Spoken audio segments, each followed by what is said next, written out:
Hello, and welcome to Wonder in the Weeds, the show where every week we explore and share how we live, love, and grow right alongside grief, change, and the wild messiness that is this human life.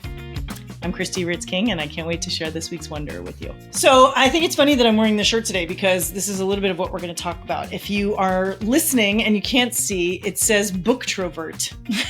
And it's a cute little play on introvert, but really a booktrovert, somebody who, at least in my mind, it's somebody who can talk about books, but other than that, doesn't totally love social interactions.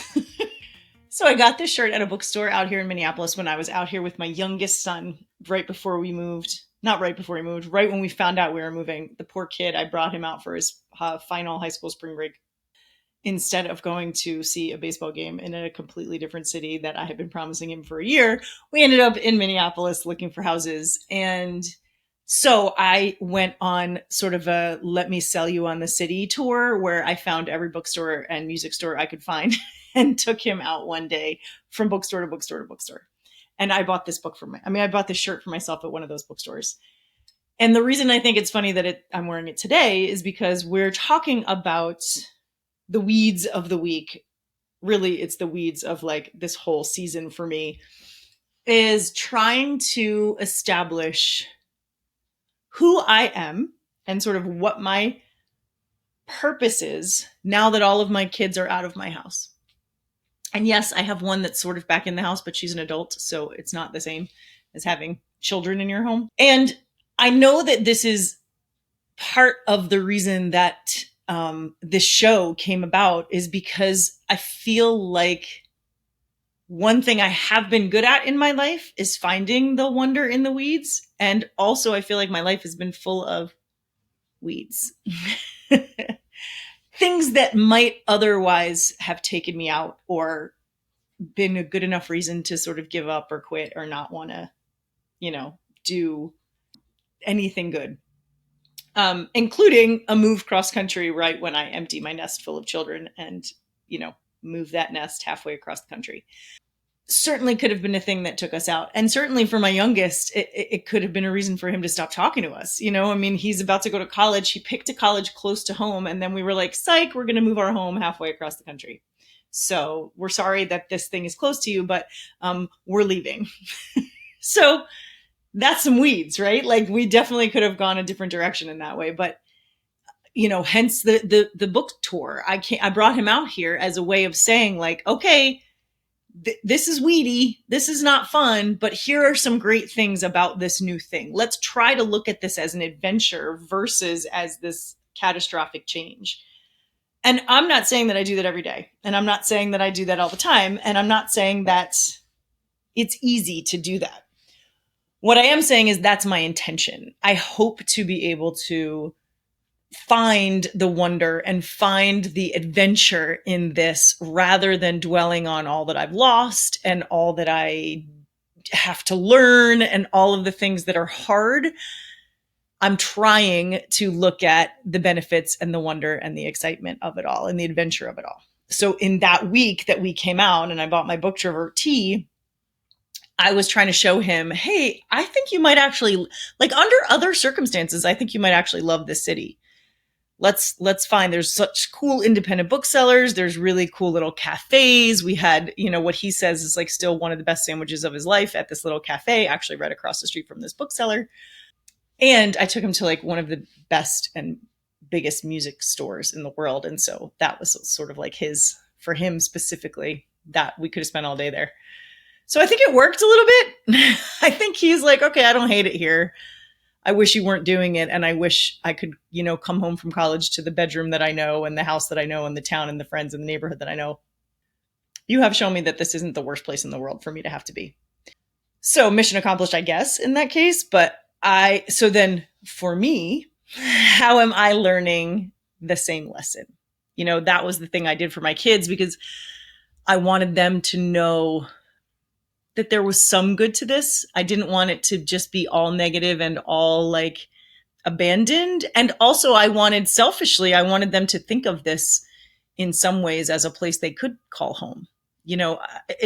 I have to be realistic in understanding that it's possible that they're never moving back in with me again, that they're going to find a way to stay back where we were instead of, short trips to see me.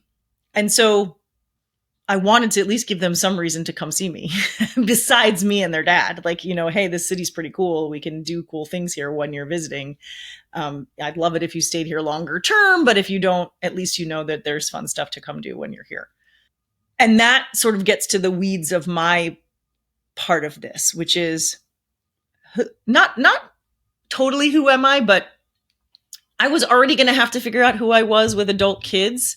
Luckily I had this career. I had a private practice. I had a thriving business before. I had a really great community. I had resources. I had places to go, and I was involved in things that weren't about me being a mom.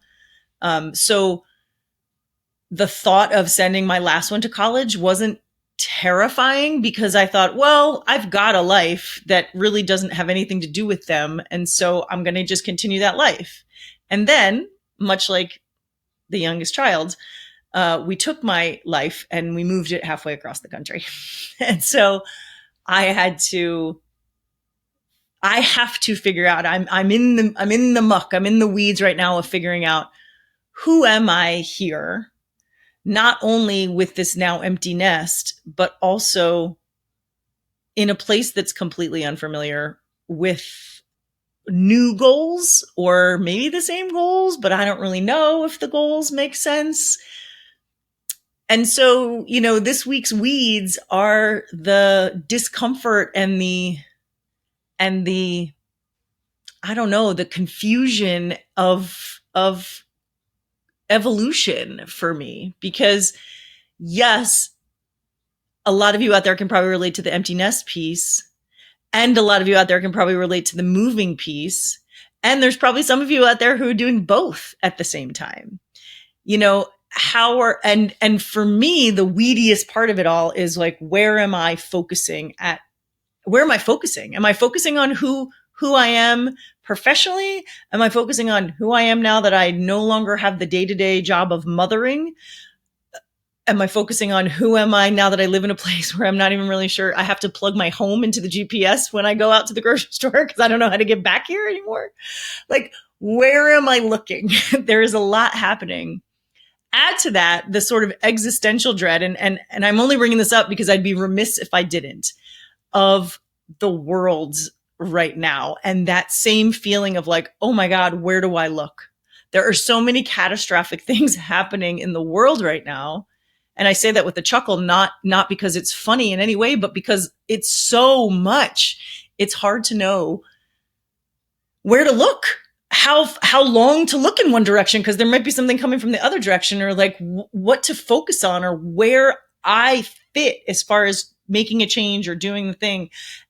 The sort of global existential stuff we're all going through adds another element to my own sort of personal journey, and anybody else who's got a personal journey right now, because you're like, how am I allowed to feel this personal stuff when there's so much bigger stuff going on outside of, like, am I allowed to focus on my professional journey when people are being kidnapped from their own homes?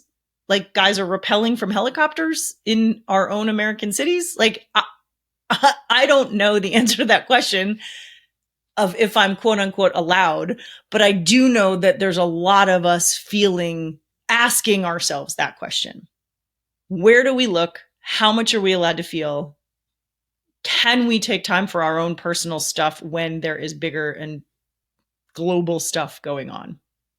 And I'll tell you personally, my answer is yes. Not only can we take time, I think it's imperative that we take time, because if we just focus on the outside stuff and we just focus on those big, giant global problems without fortifying our own selves and taking care of our own selves, we won't be much good to the cause either. So I don't think one is to the exclusion of the other. Or I shouldn't say that. I don't think focusing on your own personal stuff should be to the exclusion of the existential greater good stuff. But I do think it's necessary to be able to do an effective job with the bigger stuff. That's kind of the point of the show, right? Is like, how do we navigate the weeds of life, big and small, and find those bits of wonder in order to keep ourselves going. And so personally, I'm going to stick with personally because globally I'm struggling a little more to find the wonder right now. But personally, I am trying to do that intentional thing of I am looking at this as an adventure versus this like monumental task, which sometimes it can feel like a monumental task, right? Like not knowing how to get back to your house from the grocery store, not even knowing what grocery store to go to. I'm in, so I've done this before. We've moved before. We've gone from one state to another on the East Coast before. And that felt big at the time because I didn't know anyone there, but like there was recognizable stuff there, and I wasn't too far from anybody. And I had little kids, which when you have little kids, you don't really get a whole lot of time to focus on anything else. You are sort of thrown into the task at hand. My mother died and I had little kids, and some people say to me, like, I don't know how you got through that. And I think, well, neither do I, quite frankly, because I didn't really have time to grieve. I had to go over here and take care of these people who fully relied on me for their health and safety. And you can flip that and say, I got through it because I had these other two little people that I had to focus on because they relied on me for their health and safety. I think my kids were both a blessing and a distraction, and sometimes maybe prolonged the grief or pushed the grief can down the road when my mother died, because it was easy to not pay attention to the sadness when I had these other little things to focus on. So I'm not trying to, so now fast forward all these years, and not only I don't have little kids to focus on, but also there's really nothing familiar for me to even latch onto. There's not a familiar grocery store or a familiar set of routines. Like that's the thing. I don't even have the same routines because I now have this empty nest. So I don't even have I got to get up and make lunches because I'm not making anybody's lunch. I've been cooking dinner a lot more because at least I know my husband will come home and eat dinner. And that's like, oh, I have a project. I have to cook dinner. Like it's been very strange. I've been trying to do laundry on the same days, and household chores have become something that I no longer dread completely because they're like, oh, a thing to do that feels familiar and that I can actually tackle and take care of. I don't know how long that'll last. I'm sure I'll be back to, Instacarting groceries fairly soon. And hopefully my husband will take over the laundry again at some point. But for now, I actually find myself feeling calmer with the routine of taking care of my house and cleaning my house and cooking food and all of the things that I used to hate and dread because they were just one more thing I had to add to a very busy day. I'm finding those actually are bringing me some comfort and some calm now because A, I can control them, and B, I understand how to do them, and C, there's something I can count on. Like, okay, on Sundays I vacuum, or on Sundays I wipe down the bathrooms, or on Sundays I do the laundry, whatever it is. It feels like, oh, it's familiar. And there's not very much else in my life now that's familiar. So the establishing of routines, which I think we talked about already, that's becoming more important too. But also this idea that, can I wake up and intentionally focus on the parts of the day that are exciting, or can I be curious about my day versus waking up and being like, oh no, one more day where I don't even know how to get home from the walk that I just went on. Because that has happened. It's more like, okay, what new hiking trail can I find today versus, oh God, I got to find another hiking trail. Because, we can fall into that. It's really easy, right? To sort of, it's really easy when you're in the weeds to just stay in the weeds, to be like, welp, I can't see past these because I'm all in it right now. So I can't see out of here. I can't get past here. Maybe when I do get out of here, things will be better, and I'll just wait till then for it to be better. I feel like we do that a lot in life. We put off the good stuff thinking, oh, well, I'll eventually feel better and then I'll do the good stuff, or I'll eventually feel like I have time for this and then I'll do it, rather than, how am I going to incorporate the good and the fun into my already weedy, busy schedule, my already weedy days? How am I going to see past this, even just for a moment, to like the sunshine on the other side of it.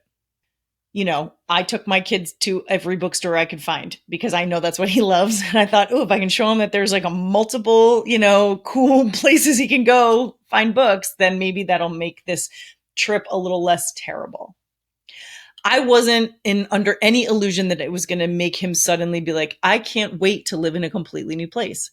Much like I am under no illusion that I'm suddenly going to wake up one morning and be like, I'm so glad we moved my whole life here to a brand new state in the middle of the country.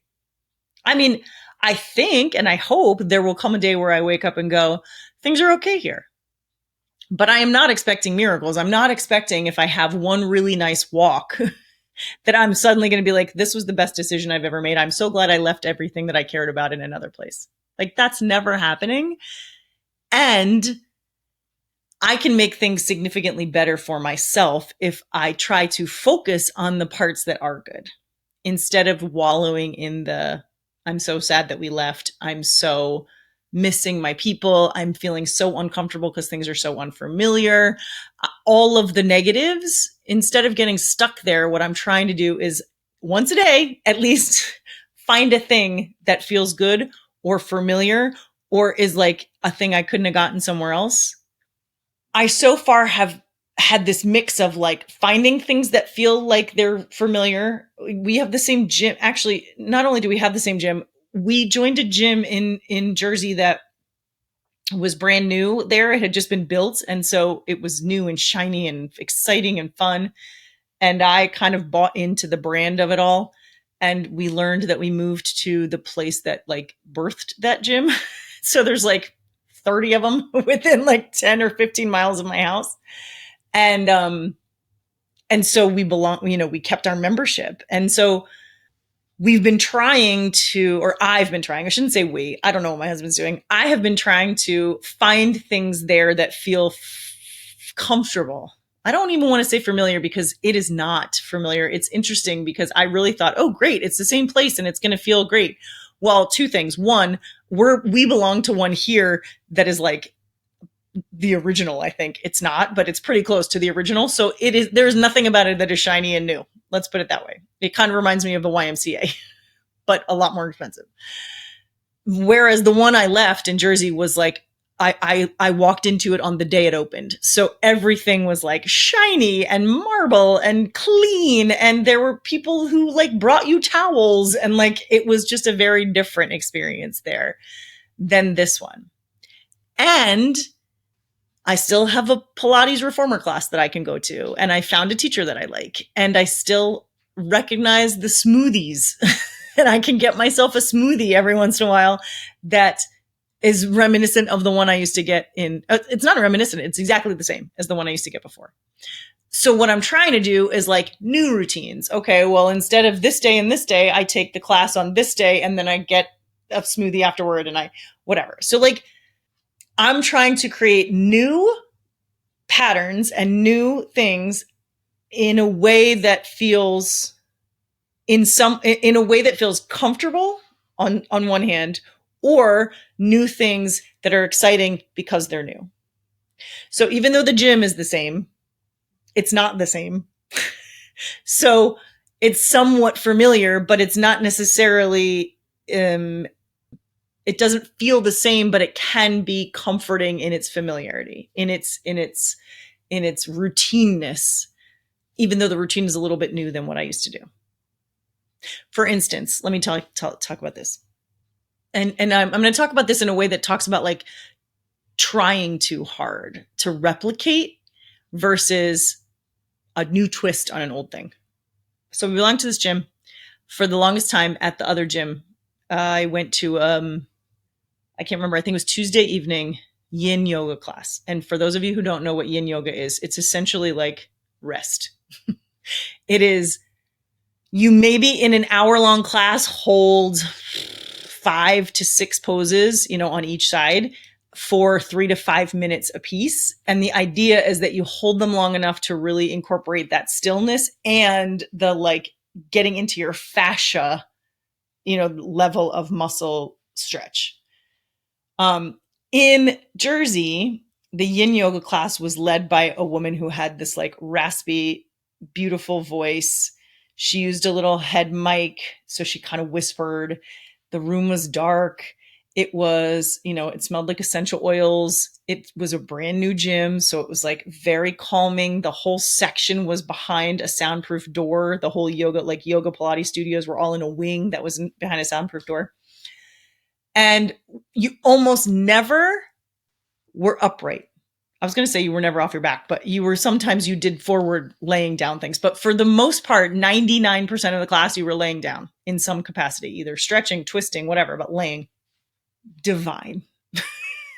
It was an hour of my week that just felt like a warm bath. It was so delicious. My body felt so good after it. Sometimes I had to drag myself there. It was late in the evening. It was 7:00 in the evening. So there were definitely nights where I was like, I don't feel like going. It's too late, or it's too close to my last client, or I'd have to race there.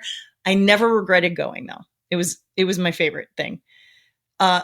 Every once in a while, my husband would come with me, and that was super fun. And every once in a while, it was actually hilarious when he would come, because he would very often fall asleep, and I'd have to like poke him and be like, "You're snoring. You have to wake up."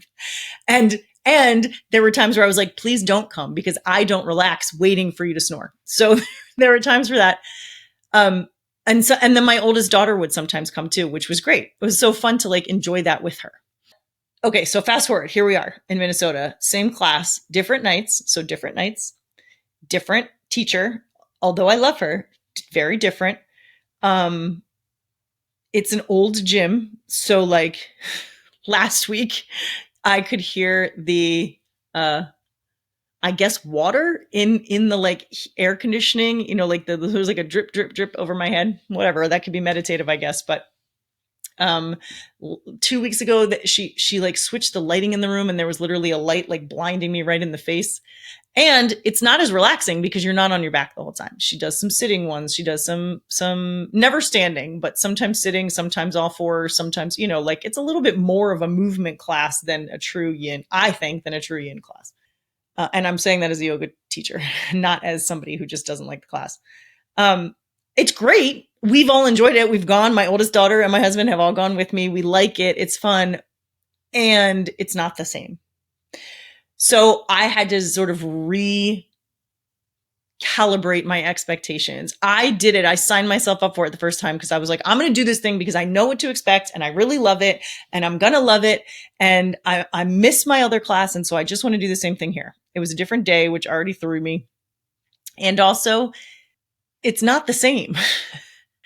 So I am in a place where I've like taken, I didn't do it last week. And I don't know. I think I'm going to take a break and recalibrate my expectations for it. Standalone, it's a great class and it's still a wonderful, relaxing thing. And I think it's still great for my body. And I don't want to be disappointed in it, which I was in the early days because it just wasn't the same. It had absolutely nothing to do with the class or the teacher. They were both amazing. The facility is a little not amazing, but the teacher and the class are great.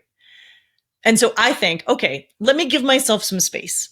Let me recalibrate my expectations. Let me go back to this class for the sake of this class versus trying to replicate something that I left. I know you're probably like, why are you talking to me for 10 minutes about a yoga class?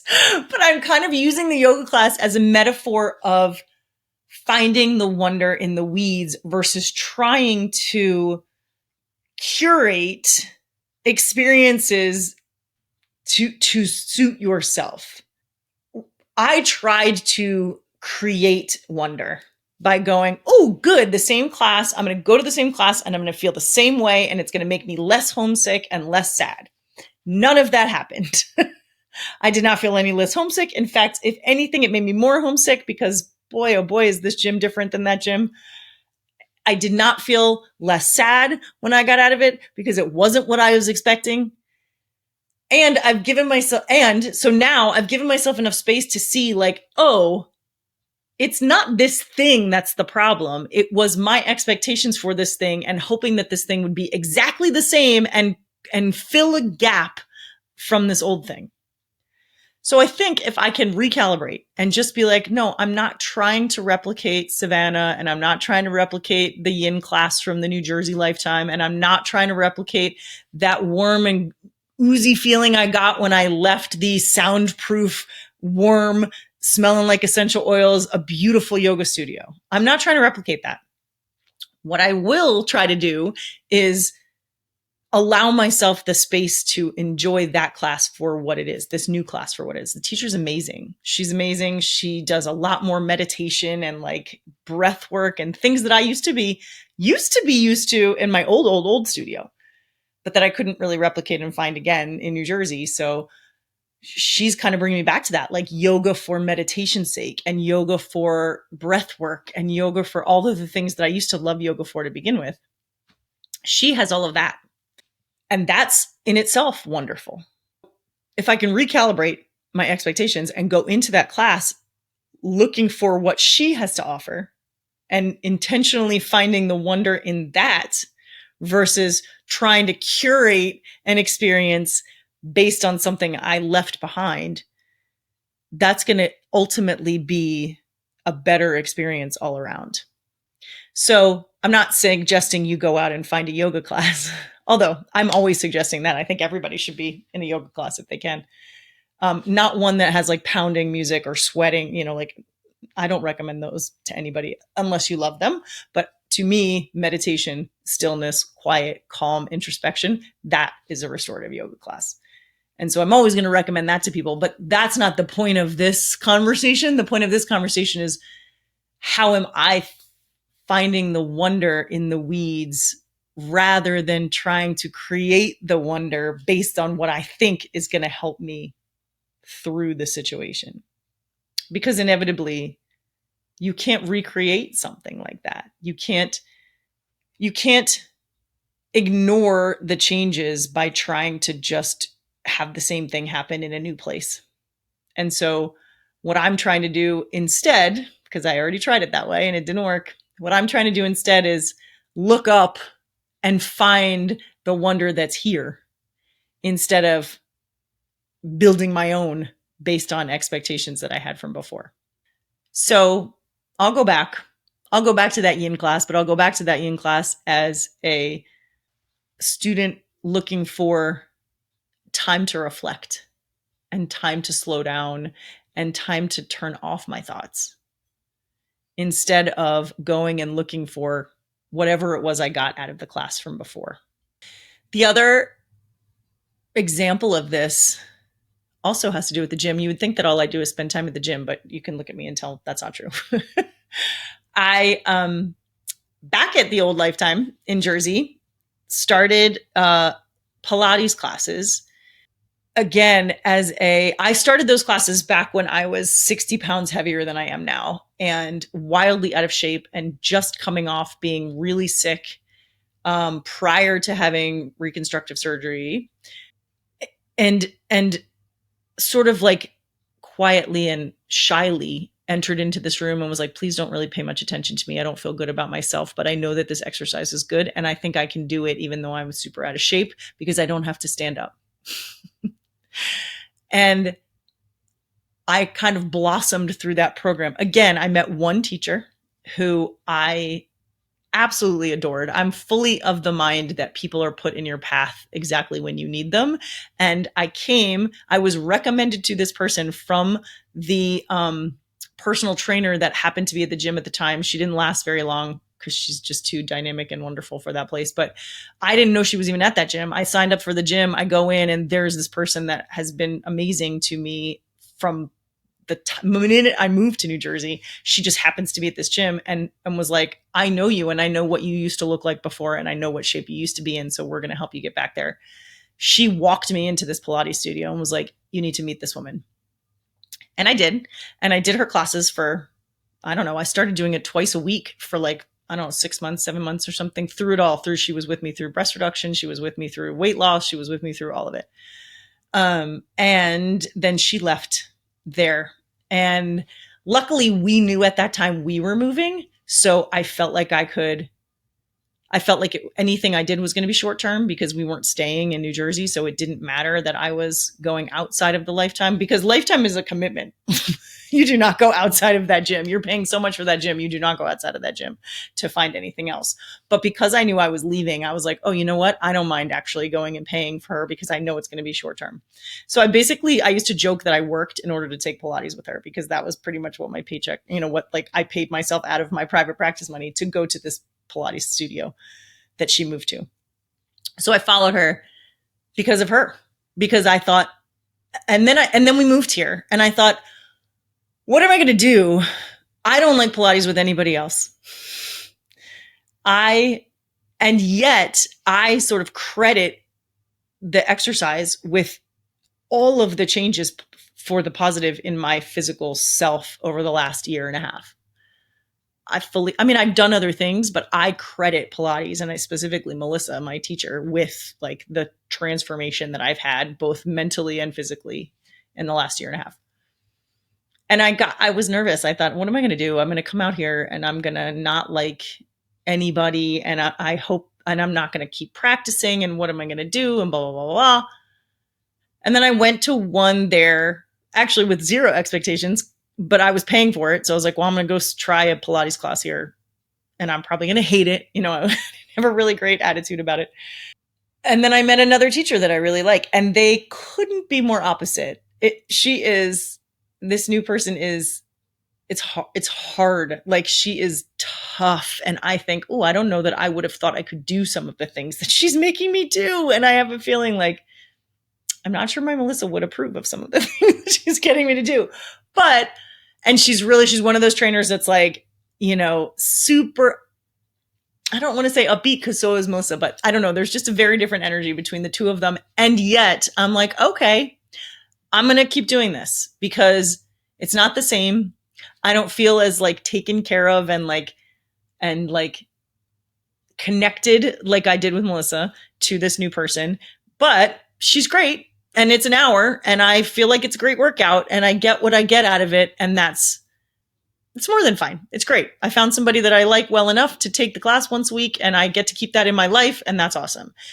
And so the difference between the two is like, I went into the Yin Yoga class like, oh, good, I'm going to do this thing that's exactly like the thing I used to do because I need something familiar in my life.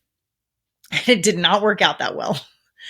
And I went into the Pilates class like, oh, I'm going to go into this thing because I don't know that I'm totally ready to get rid of Pilates yet, but I'm sure I'm not going to like it. And I'm probably, this woman's probably going to, I'm not going to love the teacher and blah, blah, blah. Like, I had zero expectations. I was not trying to replicate anything. I just was sort of like, let me go in here and see what happens. And I ended up really liking it. And same thing, I've tried a couple other classes that I'm not sure I would have been brave enough to try in the old place. And I've tried a couple other classes and have been pleasantly surprised at like, okay, I could add this to the repertoire. I could see this being something that I do more often. It's making me feel good. And that's sort of what my hope is now. And so that, to me, that Pilates is an example of not only finding wonder in the weeds of like, oh, good, I found something that I like here, but also adjusting your own expectations and your own goals for a thing. So rather than trying to replicate something that I was leaving behind in order to not have to feel the sadness of leaving it behind, I recognize like I'm going to be sad. I miss my teacher. I miss the class. I miss her studio that I could walk to from my house. Like, there's a lot that I cannot replicate. And so I'm just going to try something new versus, ooh, this looks similar. So let me try to replicate exactly the same feelings and things that I had. And one worked and one didn't. Finding the wonder in the weeds is really focused on that finding part, not try to create, not try to curate, not try to make things happen, but instead just be present and be intentional about looking for the good in things. And that is much more effective than trying to like manipulate and create or ignore or push back the bad in order for something good to happen. I talk about when my mom died and my kids were little, how I kind of kicked the grief can down the road. It wasn't intentional and it wasn't even necessarily conscious, but because I was like, I'm just going to focus on my kids because this feels like the thing that I can do with my time. And it's like acceptable I can't be sad. I have little kids. That maybe some could say that worked for a while because I didn't have to feel terrible. But then, everybody went to kindergarten and I was like, why do I feel like I can't get out of bed? Why am I sad every day? Why am I like overwhelmed with grief? Why am I bawling my eyes out at Grey's Anatomy when the mother dies on Grey's Anatomy? My mother died 5 years ago. Why am I like racked with grief? And partly it was because I didn't give myself the space to feel it at that point. So I've learned from that when you're in it, when you're in the weeds, when you've got loss or you've got great change or you've got the discomfort of growth and evolution, you can't ignore it and you can't replace it with something good. But what you can do is balance it out with something good. So right now I'm in the weeds of this move of like questioning every life choice because I'm lonely and I'm confused and often I'm lost, literally lost because I don't know where I am. And it's about to get cold and dark and things are about to get worse in my life because, everybody who talks about where I moved is like, oh, you're going to freeze. Like it's going to get cold and dark here for a while. And so I can't ignore that. And I can't pretend that the adventure of it all is going to make that go away. But what I can do is focus on the parts that are wonderful, the parts that are an adventure, the parts that bring me like unexpected delight to balance out the feelings of sadness and the feelings of being lost and the feelings of confusion. They're not going to go away because I have a really good yoga class, but I can sort of bask in that feeling of having a really good yoga class for a little while to balance out the other stuff. Some days that's easier said than done. And some days I'm knocking it out of the park and I'm having the best day ever. And I'm really great and intentional and grounded in my body and loving all the experiences I'm having. And then other days I don't feel like getting out of bed because I'm like, what is there for me to do? So it's a balance, it's a mix, and it's a choice every day that I make. And I think that is the secret to finding wonder in the weeds is the choice to look for them, not the curation of them or the creating them or thinking you can replicate them from something that you've experienced before, but instead staying curious and being observant and being intentional about where you focus and how you look and how you spend your time. That's all I got. That's this week's weeds and this week's wonder. All found in the Lifetime Gym, apparently. So maybe I should see if I can get sponsored by them. Anyway, thanks for listening. And until you come back next week, keep looking for the wonder in your weeds. Do you remember when being online felt good? Like you got community off of Facebook or you found out how your friend from high school was doing 10 years later? I miss those days. That's what I'm trying to bring back in a space I've created where we can connect and support each other and talk honestly and authentically, human to human, with the guidance of solid mental health principles and the safety that I can create in a closed space. No algorithms, no drama, just real people doing real life together. I'd really love to have you join us inside the Women of Wonder community. Look down below for a link or check the show notes if you're listening to this as a podcast. Can't wait to see you on the inside.